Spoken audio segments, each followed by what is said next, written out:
हम आपके तक बहुत प्यारे प्यारे सत्संग नए साल में शेयर करने वाले हैं। और ये जो आप आज सत्संग सुनने जा रहे हैं, इससे पहले भी हमने एक सत्संग शेयर किया है, जो हमने डेट 26 दिसंबर को शेयर किया था। वो भी आप सत्संग सुनिएगा। उस सत्संग को आप जब सुनना शुरू करेंगे तो सुनते सुनते सुनते सुनते आप उस सत्संग में खोना शुरू हो जाएंगे और आप अपने आप में महसूस करेंगे कि हमारा ख्याल कहाँ से चलता चलता चलता चलता और कहाँ पे पहुँच गया है। मतलब एक हिसाब से ख्याल को बांध देने वाला सत्संग है और आपके ध्यान को एकाग्र करने वाला सत्संग है। ऐसा ही एक आज जो संडे के दिन आप सभी के साथ ये सत्संग शेयर किया जा रहा है, बड़ा ही पावरफुल सत्संग है, जिसमें काम वासना के ऊपर भी बात की गई है, गृहस्थ जीवन के ऊपर भी बात की गई है। तो आप बड़े ही विशेष सत्संग को आज बड़े ही ध्यानपूर्वक सुनना। कृपया आज के सत्संग को प्लीज मिस मत कर देना। बड़ा प्यारा सत्संग है। आओ बड़े ही प्रेम भाव के साथ सुनो इस सत्संग को। बाणी संत कबीर साहिब जी महाराज जी के सत्संग के वचन। बंदे तू कर बंदगी तो पावे दीदार, अवसर मानस जन्म का बोहर न बारंबार। शब्द शुरू करते हैं कि ये संत कबीर साहिब जी महाराज जी की वाणी है। जब भी हम सत्संग में आते हैं, किसी न किसी संत महात्मा दरवेश मिस्टिक की वाणी सुनते हैं। अगर गहराई से देखा जाए तो दुनिया की जितनी धार्मिक लिटरेचर है, जितने संत महात्मा अब तक हुए हैं, जिन्होंने वेद शास्त्र ग्रंथ पोथियां बनाई हैं, मानो या तो वह हिंदू हैं, मुसलमान हैं, ईसाई हैं, सभी एक शिक्षा के ऊपर सहमत हैं। और वो कौन सी शिक्षा है? इंसान का चोला यानी मनुष्य देह सिर्फ और सिर्फ भगवंत के भक्ति और प्राप्ति के लिए मिलती है। गुरु साहिब ने बड़े सुंदर तरीके से वाणी में लिखा है, अति सुंदर कुलीन चतुर्मुख ज्ञानी तनवंत। अब विचार करें कि ये चीज़ें किसी इंसान के पास दुनिया में हो नहीं सकती, लेकिन देखो गुरु साहिब सीमा को छूते हैं कि मानो कोई इंसान बंदा महासुंदर हो, इतना सुंदर हो कि जहाँ से निकले आदमी चलता हुआ खड़ा हो जाए। फिर कहते हैं कि कुलीन हो या कुलवंत हो, ऊंचे कुल के अंदर पैदा हुआ हो। और चतुर्मुख ज्ञानी कहते हैं जब वह बात करता है तो सुनने वाले दंग रह जाते हैं, मुग्ध रह जाते हैं कि कौन इसके जबान पर बोल रहा है, कितनी ऊंची ध्यान की और ज्ञान की बातें कर रहा है। ये भी उसके पास हो। फिर मालिक ने धन की भी कोई कमी ना रखी हो। अव्वल तो ऐसा इंसान का मिलना तो नामुमकिन है, असंभव है। लेकिन गुरु साहिब कहते हैं कि मान लीजिए किसी इंसान के पास ये सब चीजें हों, साथ में गुरु साहिब का निर्णय सुनिए। आप फरमाते हैं, मृतक कहिए नानका जह प्रीत नहीं भगवंत। अगर उसके पास ये सब चीज़ हैं, लेकिन उसका प्यार दुनिया से है, मालिक से नहीं, रचना से है, रचना करने वाले से नहीं, तो आप निडर होकर के कहते हैं, आप उनको इंसान कहते हो। मृतक कहिए नानका, मैं तो उसको मुर्दा कहता हूं। मुर्दा क्यों कहते हैं, इसका आगे चल कर के हमको समझ आएगी कि आंखों तक जब हम आंखें बंद करते हैं, ये कब्र है और कब्र के अंदर मुर्दा रहता है। जिंदगी आंखों से ऊपर शुरू होती है। अब विचार करना, कहाँ आ रहे हैं? जिंदगी आंखों से ऊपर शुरू होती है। जब शिव नेत्र खोलता है और प्रकाश नजर आता है, वह जिंदा है। इसलिए गुरु साहिब कहते हैं कि जिंदगी का एकमात्र मकसद उस खिड़की को खोलना, अंदर जाना, परमेश्वर का दर्शन करना है। इसी लहजे के अंदर क्राइस्ट ने उनसे एक सवाल किया, what is the main profited if he gains the whole world? उस इंसान की क्या बात करनी है जिसने जी जान एक करके सारी दुनिया की बादशाही भी ले ली, बट लूजिस ऑन सोल, लेकिन अपने आत्मा का पतन कर दिया।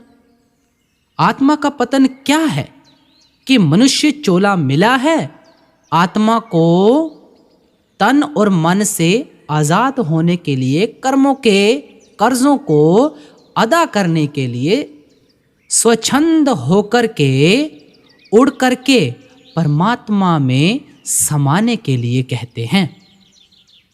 वो नहीं किया, असली मकसद को नहीं समझा, दुनिया के जड़ भभूति के पीछे दौड़ता रहा। कहते हैं उस इंसान के ऊपर हमें अफसोस है जिसने अपने आत्मा का पतन कर दिया। पतन क्या है? गुरु साहिब ने बाणी के अंदर लिखा है, इस पौड़ी ते जो नर चूके सो आए जाए दुख पाएदा।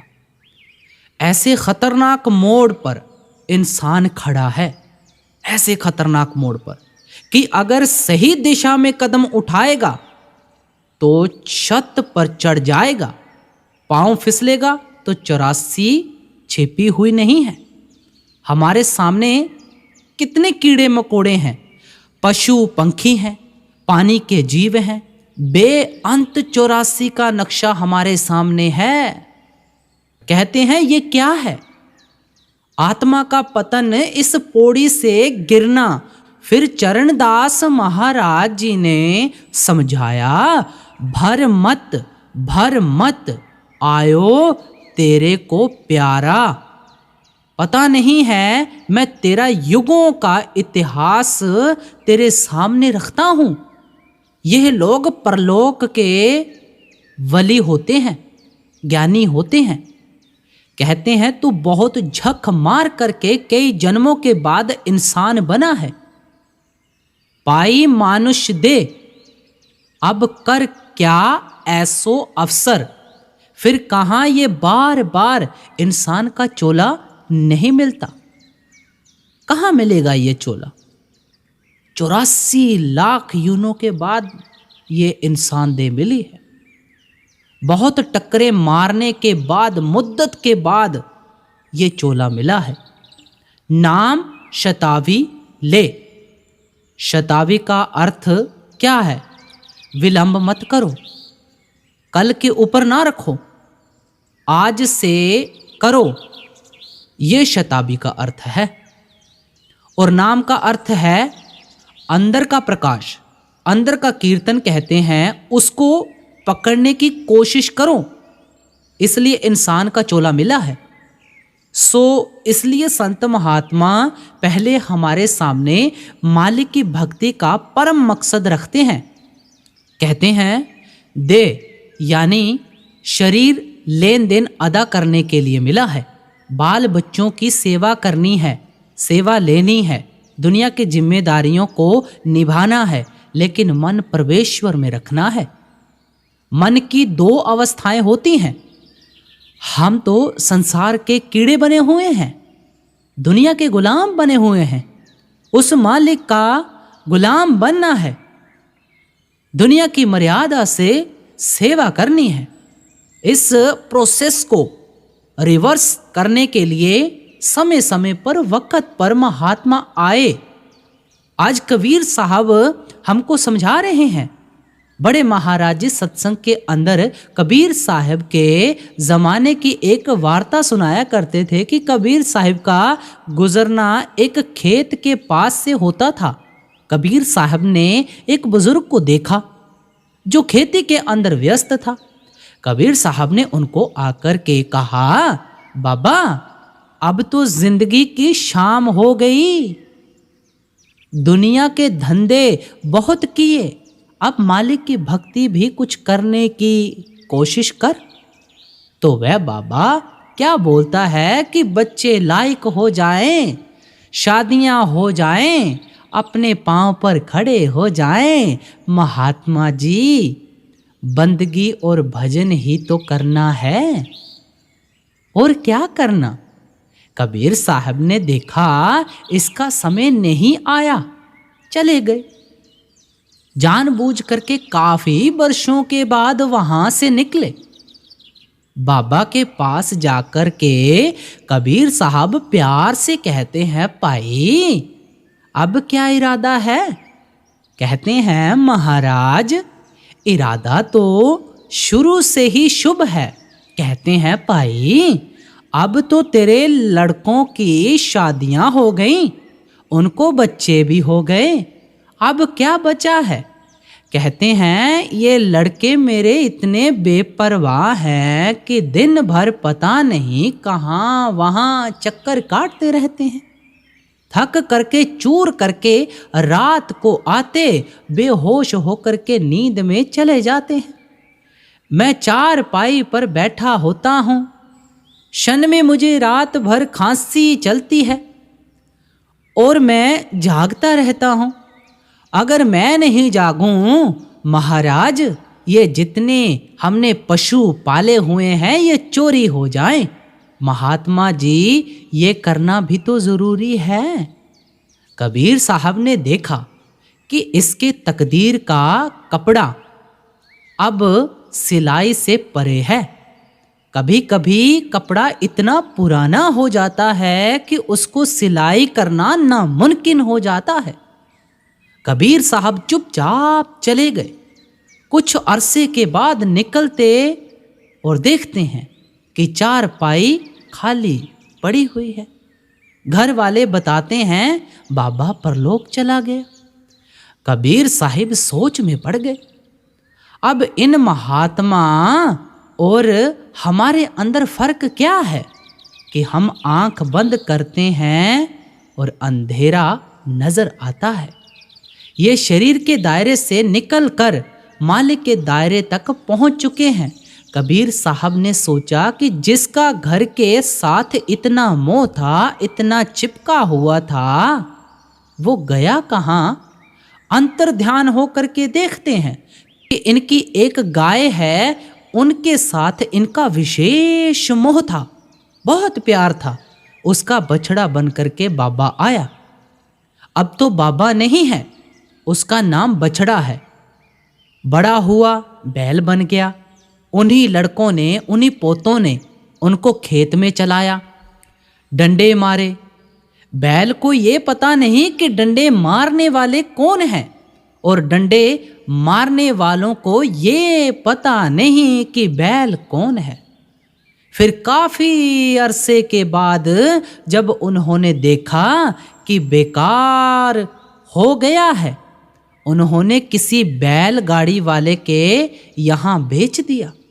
बैलगाड़ी वाले ने कुछ अरसे के लिए चला करके देखा कि अब काम का नहीं रहा। उसने तेली के यहाँ बेच दिया। तेली बैल की आंखें बंद करता है क्योंकि उसको एक चक्कर में चलाना होता है। अगर आंखों पर पट्टी ना लगावे वो चक्कर में चल नहीं सकता। अब तेली ने देखो मरने वाला है, तेली ने कसाईयों को बेच दिया।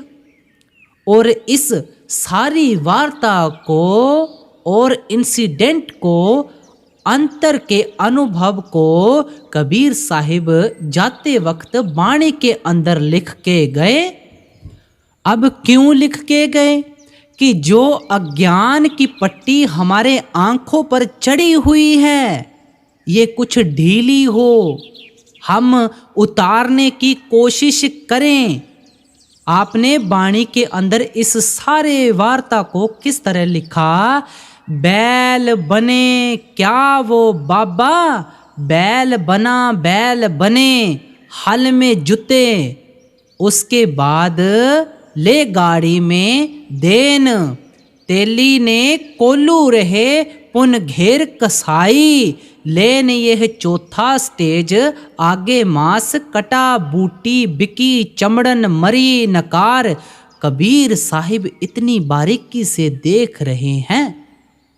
कहते हैं कसाई ने उसको काट दिया, उसके मांस को बेच दिया और उसकी चमड़ी जा करके एक नगाड़े के ऊपर लगी। वह नगाड़ा किसी मंदिर में रखा हुआ है। कहते हैं चमड़न मरी नकार। आखिर में कहते हैं कछुक कर्म बाकी रहे, ता पर पड़ती मार। कछुक कर्म बाकी रहे, ता पर पड़ती मार। कहते हैं जो मंदिर में जाता है, दो डंडे नगाड़े को मार करके, उसके खाल को मार करके अंदर जाता है। कबीर साहिब कहते हैं लख अफसोस इंसान की बेपरवाही के। अब ये छोटी सी बात जो कबीर साहिब का अपना अनुभव है और वाणी के अंदर दर्ज है। आप वाणी पढ़कर देखें कबीर साहिब जी की, उसकी ऊपर विचार करना चाहिए कि उस बाबा ने कौन सी हत्या की थी, कौन सा ऐसा मोटा गुनाह किया था। उसने जिसको हम आम जिंदगी, गृहस्थी की जिंदगी कहते हैं, वही निकाली थी। जिसको आम आदमी इनोसेंट नॉर्मल लाइफ कहता है। क्या उसने बाल बच्चों से मोह किया था? दुनियादारी के अंदर फंसा हुआ और हमारे सामने है कि कितना गंभीर नतीजा निकला। ये वाणी के अंदर किस वास्ते छोड़ के गए हैं? आने वाली पीढ़ियों के लिए कि इसको पढ़े, इसको सुने और इन जिम्मेदारियों को निभाते हुए जो असली मकसद जिंदगी का है, मालिक की भक्ति, उसको सन्मुख रख करके और उसके लिए वतनशल हो, वतनशल हो, जागरूक हो। इसलिए आप समझाते हैं कि पहले अगर तुमने ये नहीं किया है तो उस वाणी को सुन करके अपने जिंदगी के अनेक इंसान मकसद रखता है, लेकिन अपना परम मकसद मालिक की प्राप्ति है। कहते हैं वो मालिक का दीदार या दर्शन कहाँ होगा? संतों ने अच्छी तरह समझाया कि दुनिया की सारी ग्रंथ और महात्मा उस परमात्मा को सर्वव्यापक कहते हैं। इससे कोई इनकार नहीं करता। अगर वह सर्वव्यापक है तो हमारे अंदर कैसे नहीं होगा? इसलिए संतों ने अगर परमात्मा का दर्शन किया और करने की हिदायत की तो अपने शरीर के अंदर की। इसलिए गुरु साहिब ने लिखा है हर मंदिर ए शरीर है, ज्ञान रतन प्रगट होए। कहते हैं बाकी मंदिर तो इंसान बनाता है, ये वह मंदिर है जो परमेश्वर ने खुद बनाया है, बना करके अंदर मार्ग रखा है, नाम और शब्द। क्या कहते हैं? नाम और शब्द का, और अंतिम मंजिल पर खुद बैठ गया है कि ये इंसान की आत्मा तन मन का साथ छोड़ करके मेरी गोद में निवास करे, अमर अजर अविनाशी बन जाए, क्योंकि उसकी अंश है। सो इसलिए दादू दयाल साहिब ने वाणी की अंदर लिखा, काया अंदर पाया सब देवन का देव, 33 करोड़ देवता माने जाते हैं। लेकिन हम थोड़ा गहराई से सोचें कि उसको उन 33 को बनाने वाला एक है। इसलिए दादू दयाल साहिब कहते हैं वो देवन का देव है जिसने सब देवी देवता बनाए हैं, और उसका दर्शन मैंने काया के अंदर किया है। क्राइस्ट ने अपने सेवकों को कहा, ये are the temples of living God. आपका शरीर परमात्मा का जिंदा हरमंदिर है। सो इसलिए अगर हमारे शरीर के अंदर परमात्मा का दर्शन करना है तो शरीर के किसी हिस्से के अंदर करना। इसको समझाते हुए महात्मा कहते हैं, और प्रारंभ में इसका इशारा भी हुआ कि उसका दर्शन अपने घट में होगा। इस शरीर के दो भाग हैं, आंखों तक धड़ कहते हैं, आंखों से ऊपर ऊपर अधर कहते हैं। महात्मा अधर को घट भी कहते हैं। स्वामी जी महाराज वाणी के अंदर लिखते हैं, तेरा धाम अधर में प्यारी ए आत्मा, तेरा धाम तेरा निज घर आंखों से ऊपर है। क्यों धड़ संग बनानी, तुम क्यों इस धड़ के साथ अपने आप को कैद करके बैठे हो। इसलिए संत महात्मा समझाते हैं कि ये घट के अंदर है। घट हिंदी शब्द है जिसका मतलब घड़ा है। जैसे घड़े की शक्ल होती है, यह हमारा इंसान का सर उल्टा खड़ा है, इसलिए इसको महात्माओं ने घट कहा है। गुरु साहिब ने वाणी के अंदर लिखा, सब कुछ घट में बाहर नाही, बाहर टोले सो परम पुलाई। सारी दुनिया ढूंढ रही है, सो परम पुलाई कहते हैं आज तक किसी को नहीं मिला। जिसको मिला अपने अंदर मिला। अब इस घट का एक दरवाज़ा है जिसको आम तौर पर हमारे हिंदू शास्त्र शिव नेत्र कहते हैं। हमारे अंग्रेजी महात्मा उसको थर्ड आई, सिंगल आई कहते हैं, और हमारे वेद पुराण शास्त्र उसको ब्रह्म रंध्र कहते हैं। ब्रह्म रंध्र का अर्थ दरवाज़ा है जिसको क्रॉस करके हमको घट के अंदर जाना है। अब इस घट के अंदर क्या है? क्या परमात्मा ने इसके अंदर खजाने रखे हैं, खुशियां रखी हैं, और उन खुशियों को और शांति को कैसे पाना है? तो अगली कड़ी में कबीर साहिब फरमाते हैं जी, बंदे तू कर बंदगी तो पावे दीदार, अवसर मानस जन्म का बोहर न बारंबार। कथा कीर्तन कल निशय भवसागर की नाव, कहे कबीर जब तरन को नाही और उपाओ। अब अच्छी तरह समझाते हैं कि इस घट के अंदर वह मार्ग कौन सा है। उसको आप कीर्तन का मार्ग कहते हैं, जिसको हम साउंड करंट कहते हैं। ये कोई नया लफ्ज़ नहीं है। जब से दुनिया के अंदर महात्मा आए इसका जिक्र करते आए। अब अपने वेदों शास्त्रों को पढ़ते हैं, उधर श्रुति का जिक्र आता है। क्या वो आवाज़ जो अंदर के कानों से सुनी जाती है, फिर इसको उद्गीत कहते हैं। क्या वो गीत जो दिन रात हमारे अंदर हो रहा है और महात्मा या हमारे वेद शास्त्र उसको आकाशवाणी भी कहते हैं। जब हिंदू महात्मा उसको आकाशवाणी कहते हैं तो मुसलमान फ़कीर उसको बांगे आसमानी कहते हैं। दोनों का अर्थ समान है, और उसी को ईसाई महात्मा हेवनली हारमनी कहते हैं। हारमनी का अर्थ कीर्तन है, जो आकाश के ऊपर कीर्तन हो रहा है। अलग अलग लफ्ज़ों से उस शक्ति को बयान किया गया है, जिसको आम महात्मा नाम और शब्द कहते हैं। उसके अंदर बेअंत प्रकाश है। नाम जपत कोट सूरज उजियारा, विन से परम अंधेरा कहते हैं। नाम में इतनी रोशनी है, इतनी पावर है कि जन्मों जन्मों का अंधेरा दूर हो जाता है। अपनी सारी जिंदगी देख सकता है, किसी के इतिहास को देख सकता है, जो इसके जरिए परमात्मा का दर्शन कर लेता है। उसके लिए ये दिल का ग्रंथ खुला जाता है। कोई चीज़ उसके लिए छिपी हुई नहीं। इसलिए हमको इस ख्याल से निकालना चाहते हैं कि जब ये शरीर मंदिर है और घट के अंदर सारा राज है, तो प्यारा मार्ग भी अंदर है। इसलिए पलटू साहब ने बाहर की तस्वीर खींच करके असली साधन का जिक्र किया।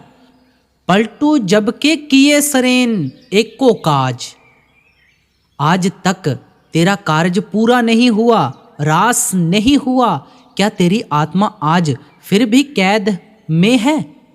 इंसान का जन्म सिद्ध अधिकार है कि ये उड़ सकती है, तन मन की कैद से निकल सकती है। इसलिए हमने जब महात्मा आए, हम इंसान बने, हमने अनसुनी की, हमने बेपरवाही की। आशा क्या है? कबीर साहब चाहते हैं कोई इसको ध्यान से सुने, विचारे, धारण करे और इसके ऊपर अमल करे। संत कुछ नहीं छुड़वाते हमसे, दुनिया की गुलामी छुड़ा करके उस मालिक का दास बनाना चाहते हैं। जिसने सब कुछ दिया है उसको भुला करके बैठा है, जो सब कुछ फना है उसको पकड़ करके बैठा है। इस प्रोसेस को रिवर्स करने के लिए, उल्टाने के लिए संत आते हैं कि जो अविनाशी है उसको पकड़े, उसके चरणों की शरण ले। सो इसलिए आप समझाते हैं कि ये जो जप तप है, इससे आज तक तेरा कार्य नहीं हुआ। कार्य कैसे होगा? पलटू साहब कहते हैं पवजल की तरन को, सतगुरु का नाम जहाज, उसी नाम का जिक्र आता है कि जो सारे खुशियों शांतियों का स्वरूप है। नाम ग्रंथ पोथियां जरूर पवित्र होते हैं, लेकिन अगर गहराई से ग्रंथ पोथियों को पढ़ेंगे तो राम नाम या राम रतन या राम धन वगैरह वगैरह जिक्र किया गया है, सबका जिक्र किया गया है। तो उसका क्या किया गया है? ये नाम जपने के लिए जरूर होता है, हृदय को शुद्ध करने के लिए होता है, शरीर के रूपी कवर से निकलने में मदद करता है।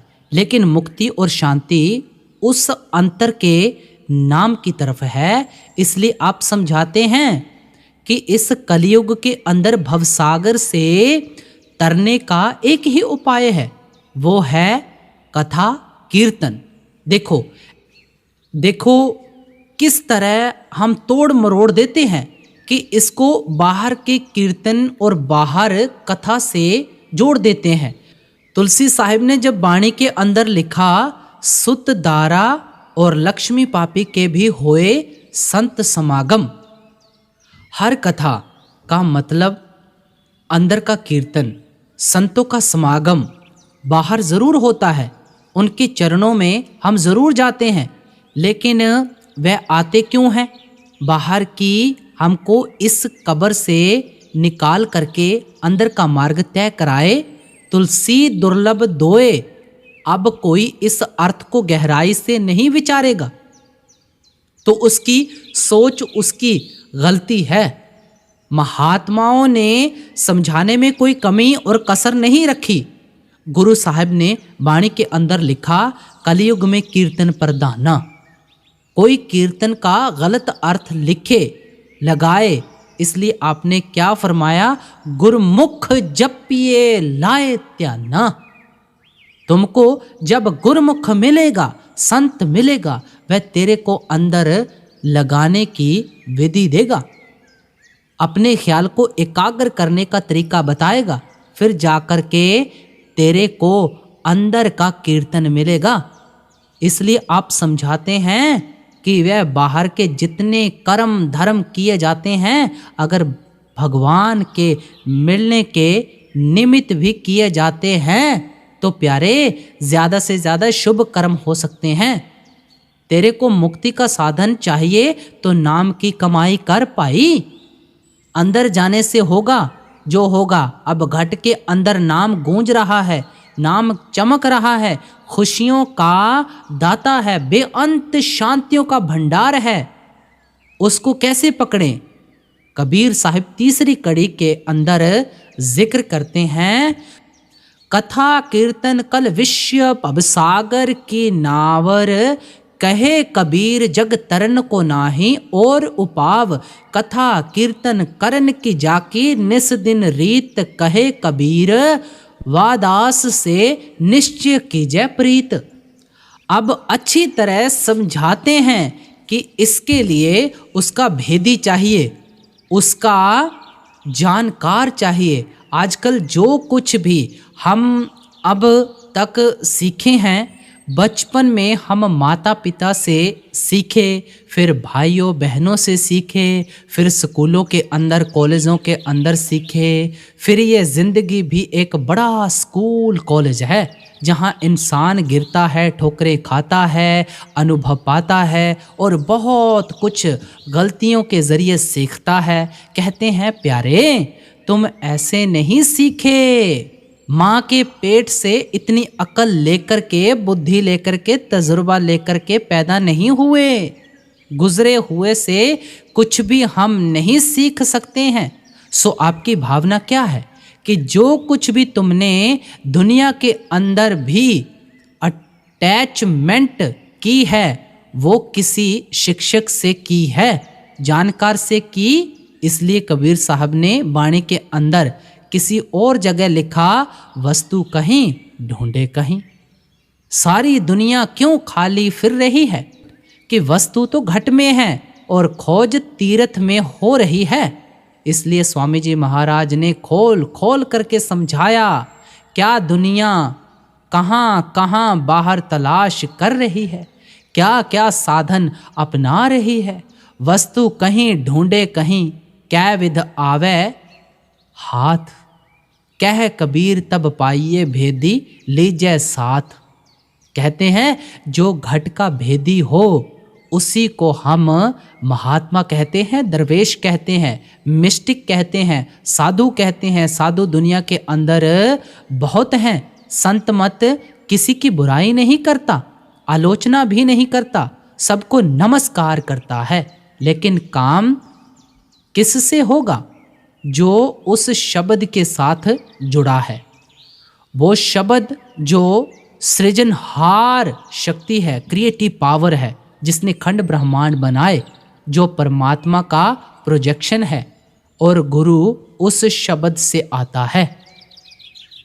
कबीर साहिब के वक्त में कबीर साहिब समझाते रहे, और जिन खुशकिस्मत जीवों ने आपके ऊपर विश्वास रखा उनको नाम के जहाज में बिठा करके धीरे धीरे निर्मल करके उनकी आत्मा को घर को पहुंचाया। कहते हैं इस तरीके से उस देह का कोई भी नाम पड़ जाता है। लेकिन गुरु एक है, संत एक है, नाम एक है, दरवेश एक है, और वह नाम है, वह शब्द है जो अलग अलग समय पर देह धारण करता है। इसलिए क्राइस्ट ने क्या फरमाया? वर्ड मेड फ्लैश, शब्द देह के अंदर आया है। उस देहधारी महात्मा जो वक़्त का है वह असली उसका सेंस शब्द है, वह नाम, वह परमेश्वर है। इसलिए आप समझाते हैं कि ऐसे भेदी से तेरा काम, ऐसा महात्मा कोई सत्संग के अंदर बाहर मुखी क्रिया नहीं बताएगा। जब मार्ग अंदर है, परमेश्वर अंदर है, तो बाहर मुख क्रिया में लगने का क्या अर्थ? ऐसे बाहर से भी ऐसे संतों महात्माओं की निशानी ये होती है कि वो कुछ नहीं चाहते। चाहने वाला कौन हो गया? मंगता अगर इज्जत भी चाहता है तो मंगता है, अगर मन शांति चाहता है, कुछ भी चाहता है। दाता किसका नाम है? जो देता है। जिसको कछु ना चाहिए सोई शहंशाह। कहते हैं उसकी कोई चाहना नहीं होती, उसकी ख्वाहिश और तमन्ना एक होती है। जीव सुने, किसी की तकदीर जागे, मेरे उपदेश को पकड़े, मैं इसको घर पहुंचाऊं, हमारा आत्म कल्याण उसको सताता है। इसलिए ऊपर के शीतल देशों से उतर करके नीचे आता है। यहाँ की शक झोले सहन करता है केवल हमारे खातिर कि हम इस देह से निकलें, मन के पंजे से आज़ाद हों, हमारी आत्मा निज भंडार के अंदर लीन हो। इसलिए वो बाहर का कोई भेख भी नहीं रखता है। करामात दिखाना उसका काम नहीं। ये लोअर डिग्री के साधु होते हैं जिनके पास रिद्धि सिद्धियाँ शक्तियाँ होती हैं। ऐसे पूर्ण महात्मा मालिक की रज़ा में राज़ी रहते हैं। क्राइस्ट ने सूली के ऊपर चढ़ते वक्त क्या कहा? Thy will be done. जो कुछ हो रहा है वो आपके हुक्म और भाणे के अंदर हो रहा है। ये संत की निशानी होती है। ये करामातें और ये जो रिद्धि सिद्धियां हैं ये तो मदारी का खेल है, ये तो खिलौने हैं। ये कोई आज़ादी का साधन नहीं, मुक्ति का साधन नहीं। संत महात्मा ठोक बजा करके अपनी शिक्षा को हमारे तक पहुंचाने की कोशिश करते हैं कि शायद किसी की तकदीर जागे, असली चीज़, असली राज को समझने की कोशिश करे और इस जिंदगी के अंदर इसको सफल करने की कोशिश करे। अगली कड़ी में फरमाते हैं जी, कथा कीर्तन करण की जाकी, निस दिन रीत कहे कबीर का दास, से निश्चय कीजिए प्रीत, सकल दूर मत दूर कर आछो, जन्म बनाव काग गमन गति छाड़े, जे हंस गमन गतियाब। अब तक जो कुछ हमने सुना कितना सिस्टेमेटिक है कि हमारे सामने पहले ज़िंदगी का असली मकसद रखा। उस मकसद तक पहुंचने का साधन क्या है कि हमारे घट के अंदर वो दिन रात शब्द खुराक है, नाम खुराक है। कहते हैं उसको पकड़ के परमेश्वर के पास जाना है और इसके लिए हमको ज़रूरत है तो उस जानकार की, उस भेदी की जो शब्द का रसिया हो। इसलिए पलटू साहब ने क्या लिखा?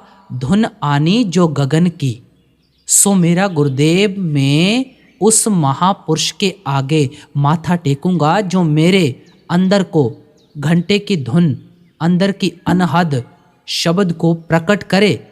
ये मंदिर के अंदर, गिरजे के अंदर घंटा बजता है, ये भी ऋषि मुनियों महात्माओं ने अंदर सुन के बाहर रखा है। कि कोई खोजी ये पूछे कि गिरजे के अंदर भी घंटा है, मंदिर के अंदर भी घंटा है, गुरुद्वारे के अंदर भी घंटा है, इसका राज क्या है?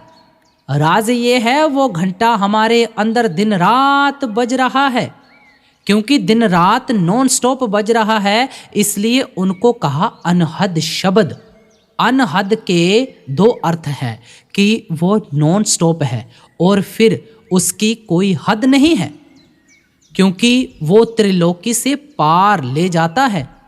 अब आप समझाते हैं कि अगर किस्मत से ऐसा कबीर साहिब जैसा महात्मा तेरे को मिल जाए तो फिर कैसे जिंदगी की शुरुआत करते हैं? कहते हैं सकल दुर्मत दूर कर आछो जन्म बनाए। कहते हैं ये जो तुम्हारे अंदर दुर्मत है उसको, खोटी मत को निकालने की कोशिश कर और जिंदगी को साफ सुथरा निकालने की कोशिश कर। आगे कहते हैं इस वक्त तेरी वृत्ति काग वृत्ति है और तू इसको हंस वृत्ति बनाने की कोशिश कर।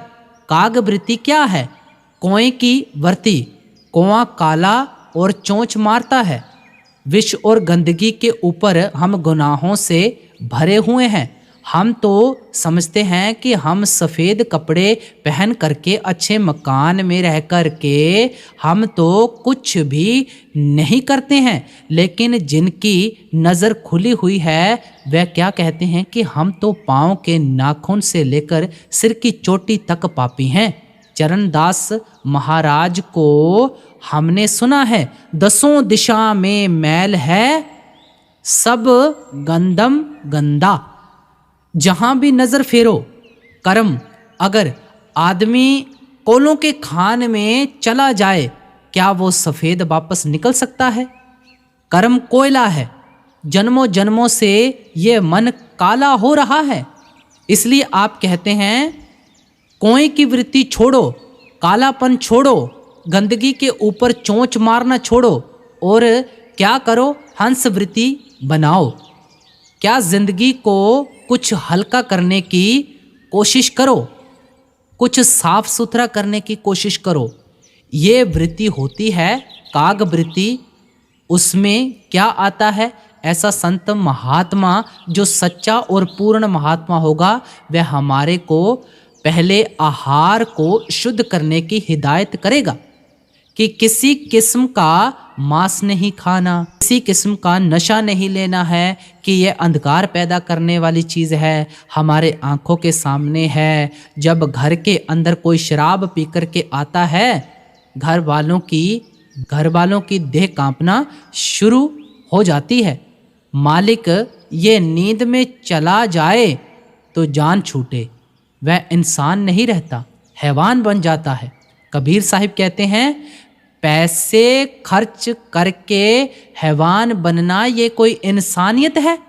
हर नशे के लिए मना करते हैं और आहार को शुद्ध करने के लिए क्या कहते हैं? हक हलाल का टुकड़ा खाओ। इतिहास हमारे सामने जोर जोर से पुकार करके गवाही देता है कि जब भीष्म पितामह तीरों के सेज पर सो करके ज्ञान की बातें कर रहा था, तो द्रौपदी ने टोका कि महाराज, जब दुर्योधन की भरी सभा के अंदर मुझे नगन कर रहे थे, आप भी मौजूद थे, उस वक्त आपका ज्ञान कहाँ गया था?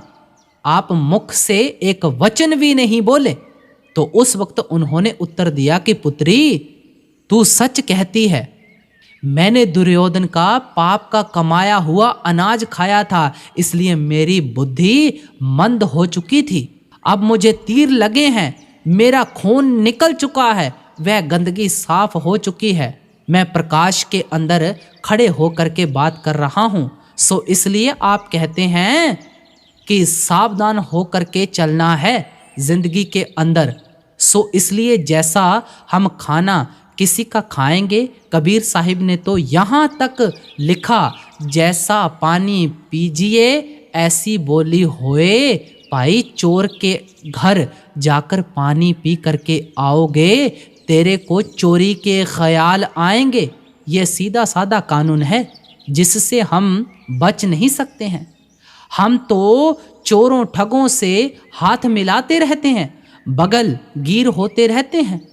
क्या कुछ हो रहा है? संत चिताते हैं, हमें जताते हैं, कहते हैं अब एक निराली जिंदगी तेरे को निकालनी पड़ेगी, साफ सुथरी जिंदगी निकालनी पड़ेगी। क्या कि अपने आहार को शुद्ध करना, अपने व्यवहार को शुद्ध करना। व्यवहार को शुद्ध करने के बारे में आगे हिदायत करते हैं, इसलिए कहते हैं ये हंस वृत्ति है। हंस वृत्ति क्या है? कि जब तुम संतों की शरण में जाते हो, तुम पिछला अंधकार बड़ा इतिहास लेकर के जाते हो। कबीर साहब ने एक और जगह लिखा है कि जब ये संतों के दर्शन करने के लिए चलता है, जब शीश निभाता है, तो उस वक्त इसकी कई गठियाँ गिर जाती हैं। आगे हम कोई गुनाह न करें, एक बार इस मार्ग के अंदर आए, संतों की वाणी को जताती है। इससे पहले जो 3 दोहे हमने सुने कि वे सत्संगी जिज्ञासु की राह रोशन करते कि इधर नहीं भटकना, इधर नहीं भटकना, सीधी राह तेरे अंदर है और परमेश्वर की राह है। ये तेरी जिंदगी का असली मकसद है भाई। अब कहते हैं अगर खुशकिस्मती से ऐसे संत महात्मा की शरण मिल जाए और प्रतीत का दान दे और उसके अधीन होकर ये अंदर का राज मांगे, उस शब्द को पकड़ने का साधन मांगे, तो पहले दिन पूरी चाबियां उसके हवाले कर देते हैं। लेकिन चाबी अगर ताले को ना लगाए, ताला तो यहाँ है, और जब नाम लेकर के ये आता है, अलमीरा में रख देता है, फिर ताला नहीं खोलेगा तो खजाना कैसे मिलेगा? शिव नेत्र में प्रवेश नहीं करेगा तो शांति कैसे आएगी भाई? इसके लिए वह सिमरन ध्यान का तरीका देते हैं, इसका जिक्र भी आगे करते हैं, लेकिन कहते हैं कि अपनी एक बड़ी पोलाइटली लाइटली जिंदगी निकालने की कोशिश करो और फिर जिंदगी में संतोषी बनकर के रहो। अगर ऐसे संतों के पास जाकर के भी हमारी दौड़ भाग सुबह की तरह, सुबह से शाम तक दुनियादारों की तरह जारी है, दुनियादार तो एक दौड़ में लगा हुआ है और किसी की दौड़ आज तक खत्म नहीं हुई। जिसकी दौड़ खत्म हुई है शमशान भूमि में खत्म हुई, और फिर कहते हैं शमशान भूमि में भी खत्म नहीं होती, वहां से भी फिर शुरू होती है और वह इनको माता के गर्भ में पहुंचाती है, वहां से फिर शुरू होती है, वह दौड़ता है, शमशान भूमि में खत्म होती है, माँ के गर्भ को ले जाती है। ये दौड़ अविराम है, जन्मों जन्मों की दौड़ है, इंसान लगा हुआ है। कहते हैं ऐ इंसान जरा रुक, हमारे बात के ऊपर चिंतन कर, विचार कर, अच्छी तरह अंदर बिठाने की कोशिश कर कि जो तू कदम उठाने लगा है, वचन बोलने लगा है, विचार करने लगा है, नतीजे के ऊपर निगाह कर। सारी दुनिया अंधेरे में है, नतीजे के ऊपर निगाह नहीं रखनी है। इसलिए 84 का और जन्म मरण का दुख इसको भोगना पड़ता है। ये तहे दिल से चाहते हैं कि ये पुराना दाग मिट जाए और ये जन्म मरण का दाग, सो इसलिए आप समझाते हैं कि इसके लिए संतोषी बनना पड़ेगा, अपनी ज़रूरतों को कम करना पड़ेगा। आप देखो समय कोई हम बढ़ा सकते हैं, बहुत आलीशान मकान बना दिया, खाने पीने के सामान लगा दिए। अगर हम 10 घरों के अंदर मेहमान होकर के जाते हैं, क्या वो लोग हमारे अंदर हमारे पास मेहमान होकर के नहीं आएंगे? अब आगे समझा रहे हैं ये तो दुनिया का रास्ता है, अब तुमको अंदर जाने का रास्ता मिला है और तुम सही मायने के अंदर हंस वृत्ति कल्टीवेट करो। क्या संतोषी आदमी थोड़े के ऊपर राजी रहता है? हमने आए दिन एक मिसाल सुनी है कि आधा गिलास पानी से भरा हुआ है, एक आदमी कहता है कि आधा गिलास भरा हुआ है और दूसरा आदमी कहता है कि आधा गिलास खाली है। ये अलग अलग जवाब क्यों है? गिलास वही है, पानी भी उतना ही है, एक बोतल है। एक बोलता है कि आधा भरा हुआ है उसी गिलास और पानी को, दूसरा कहता है आधा खाली है, क्योंकि उसके अंदर संतोष है और उसके अंदर असंतोष है। कहते हैं तुमको इतनी दुर्लभ आंखें मिली हैं, इनका क्या मुकाबला? अंधों को नहीं देखता, अपाहजों को नहीं देखता, और फिर मालिक ने तुझे चुना, तुमने चरणों की शरण ली। ये दुख सुख के बादल तो कुछ दिनों के प्यारे हैं, ये सदा के लिए ख़त्म हो जाएंगे, फिर नाम का सूरज चमकेगा।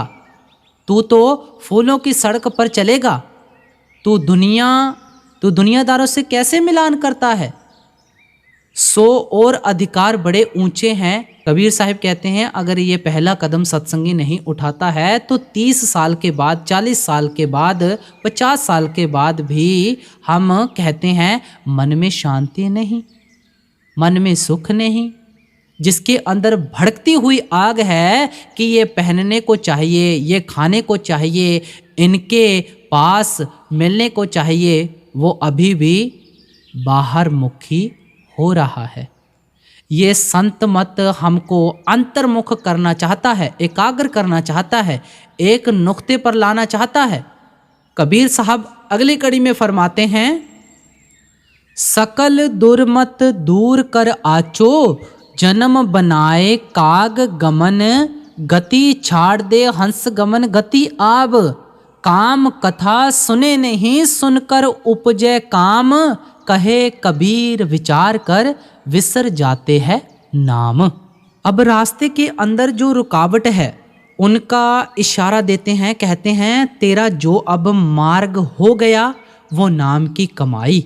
नाम की कमाई क्यों है कि ये सारा शरीर खाली हो जाए और हमारे आँखों के बीच में ख्याल इकट्ठा हो जाए, अंदर जो शब्द चमक रहा है, जो गूंज रहा है, हमारी आत्मा उसके साथ जुड़े और जुड़ करके आकाश की सैर करे।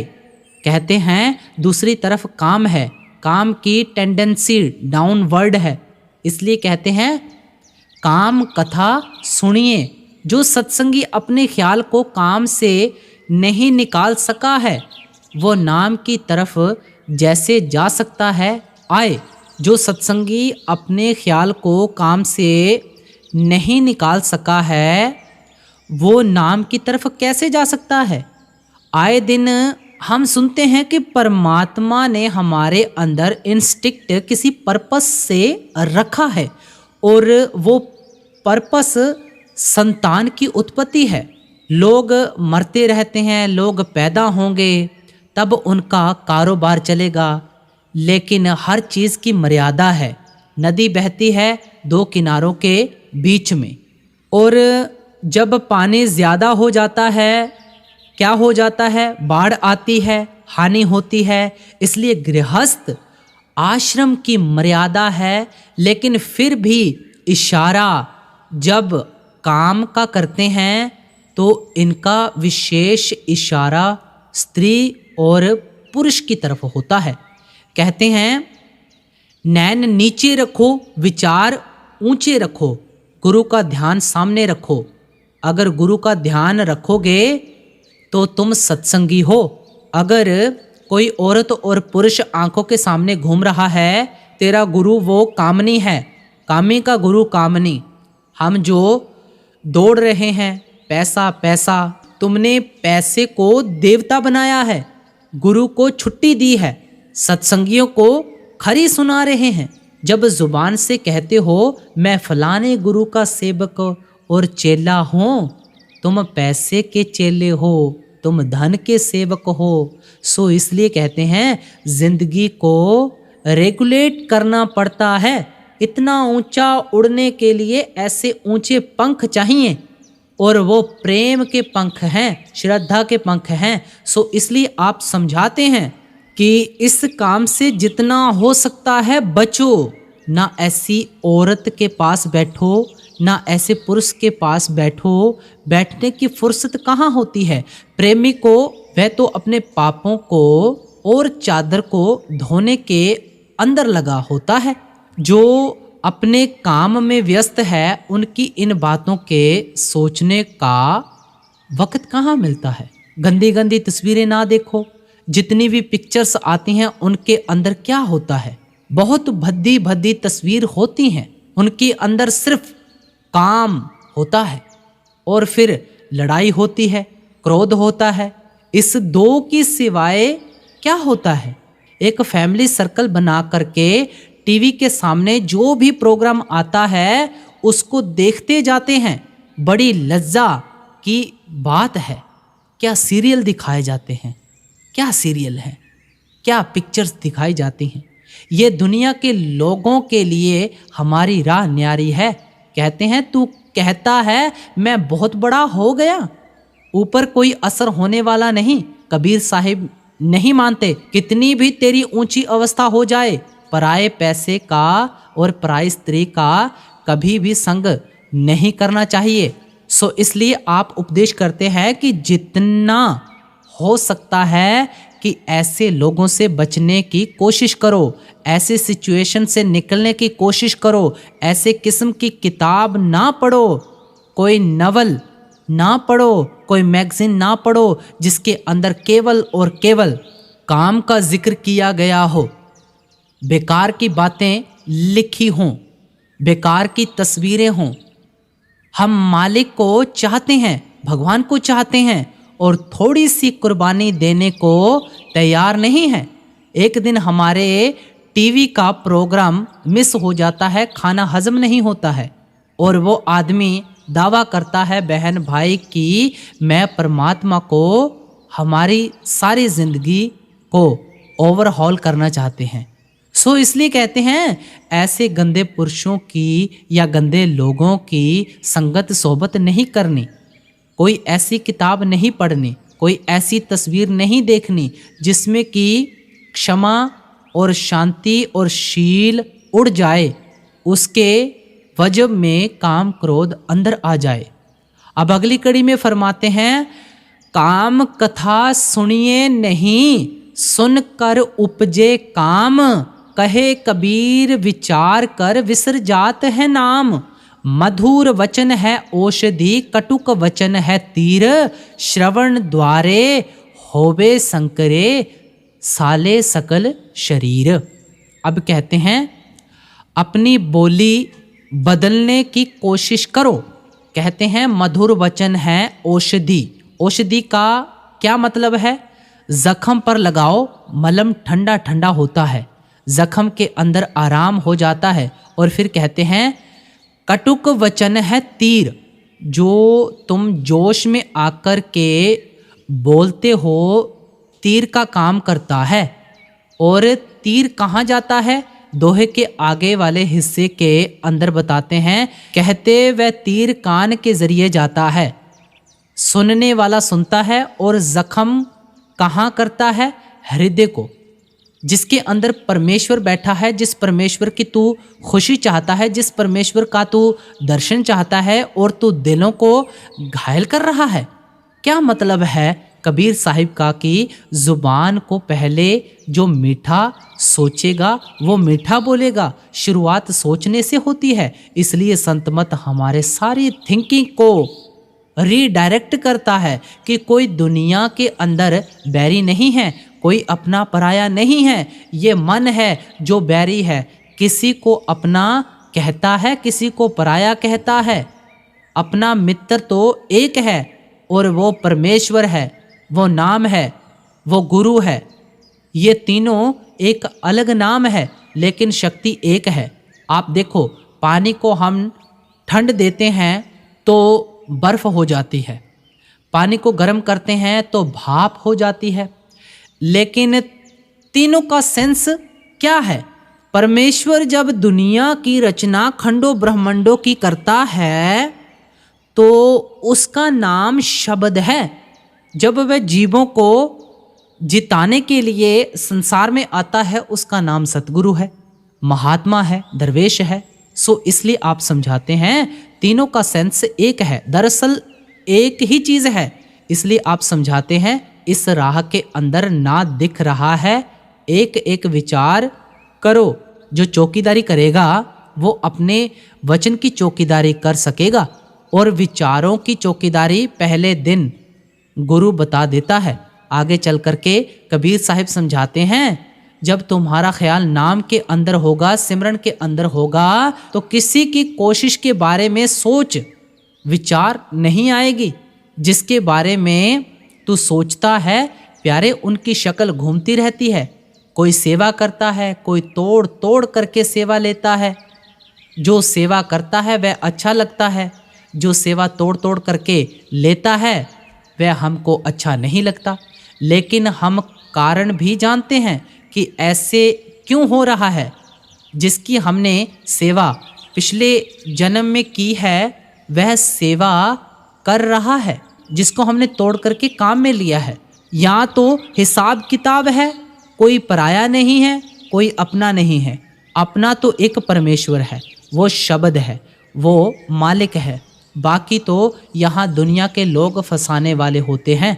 अंत समय प्राण निकलने लगते हैं, पत्नी बाँह पकड़ती है, बेटा दूसरी बाँह पकड़ता है। जाने वाले को एफडी कहाँ रखी है, चाबियाँ कहाँ रखी हैं, कौन तेरा महात्मा कहता है? जरा गहराई से विचारने की कोशिश करो कि किनके पीछे तुम सारी जिंदगी लुटा रहे हो। इन्होंने तुझे क्या दिया? अब तक इसके बाद तुझे क्या देने वाले हैं? जो तेरे साथ रह सकता है, तेरा बन सकता है, उसको बनाने की कोशिश कर। इसलिए कहते हैं जैसे कड़वा बोलना हमारा स्वभाव हो चुका है। 20 से 25 साल के सत्संगी को जब हम प्रेम से कहते हैं कि भाई तुम ऐसे क्रोध से क्यों बोलते हो, तो जवाब देता है जी मेरा बोलना ही ऐसा है। गुरु की शरण में आने का कोई प्रोसीजर होता है, और वो प्रोसीजर यह महात्मा हमको बता रहे हैं कि मधुर वचन जो होता है वह औषधि होता है। तुलसी साहिब ने किसी और जगह लिखा तज दे वचन कठो, कहते 3 लफ्ज़ों का एक मंत्र देता हूँ, इस मंत्र को अगर तुम अपना लोगे तो अपने तो तुम्हारे अपने रहेंगे ही, सारे पराये जो होते हैं वो अपने होंगे। ज़रा मन पर सोचें, ठंडे दिल से विचार करें, हम क्या चाहते हैं कि प्यार से कोई बोले। अगर हम ये चाहते हैं कि कोई हमसे प्यार से बोले, प्यार से चले, तो हम कैसे उसके ऊपर आग फेंकते हैं, उस पे और कटु वचन उसके साथ करते हैं। अगर वह हमारी मातहत उस वक्त नहीं बोलेगा, लेकिन घर में जाकर रोएगा, उसके अंदर से क्या आह नहीं निकलेगी? क्या वो आह और अंदर से जो पुकार निकलेगी वो खाली जाएगी? वो खुदा और वो परमात्मा बहरा है, जिसके कानों के जरिए उसके हृदय में गई है। जहाँ परमेश्वर बैठा है, अच्छी तरह हमको परहेज भी बता रहे हैं, दवा भी बता रहे हैं। अब सारा सत्संग फरमाकर अंत की कड़ियों में हमें समझा रहे हैं, मधुर वचन है औषधि, कटुक वचन है तीर, श्रवण द्वार है संचर साले सकल शरीर, जो तू चाहे मुझको छाड़, सकल की आश मुझ ही, ऐसा रहे सब सुख तेरे पास। कहते हैं संत महात्मा ये आशा लेकर के आते हैं कि कतरा सागर में लीन हो जाए। जब कतरा सागर में लीन हो जाता है तो क्या होता है? कतरे की तलाश करो तो कतरा मिलता नहीं, फिर वो कतरा सागर हो जाता है। और सीधा मार्ग बताते हैं कि कैसे इसकी प्राप्ति हो सकती है। कहते हैं तेरी आत्मा अब तन के अंदर कैद है, यह काल का पिंजरा है, सब इस मकान को खाली करके जाते हैं। और हम अच्छी तरह जानते हैं कि मन एक भूत है। ये सारी कचहरी के अंदर क्यों भीड़ लगी हुई है? किसने लगाई है? मन ने, इसी ने लगाई है। किस घर के अंदर शांति है? 4 आदमी घर के अंदर रहते हैं, चारों के अंदर विचार अलग हैं, खूब लड़ाइयाँ होती हैं। सत्संगियों के घरों में होती हैं, खूब लड़ाइयाँ होती हैं। जब तुम नाम की कमाई करोगे ना, फिर तेरा एक काम होगा। नाम की कमाई क्या है? गुरु की शरण में जब हम जाते हैं तो हमको कहते हैं भाई अमृत वेले तेरे ऊपर कोई बोझ नहीं, कोई जिम्मेवारी नहीं। हाँ, तेरे और परमेश्वर के बीच में अगर कोई रुकावट है तो वो नींद की रुकावट है। तुम जल्दी सो जाओ और अमृत वेले उठ करके बैठो। अमृत वेले सारे ऋषि मुनि महात्मा उठ करके बैठते हैं। आज तक कोई परम पद को नहीं पहुंचा। जो अमृत वेले जागा है उसने पाया, ये ब्रह्म मुहूर्त कहलाता है।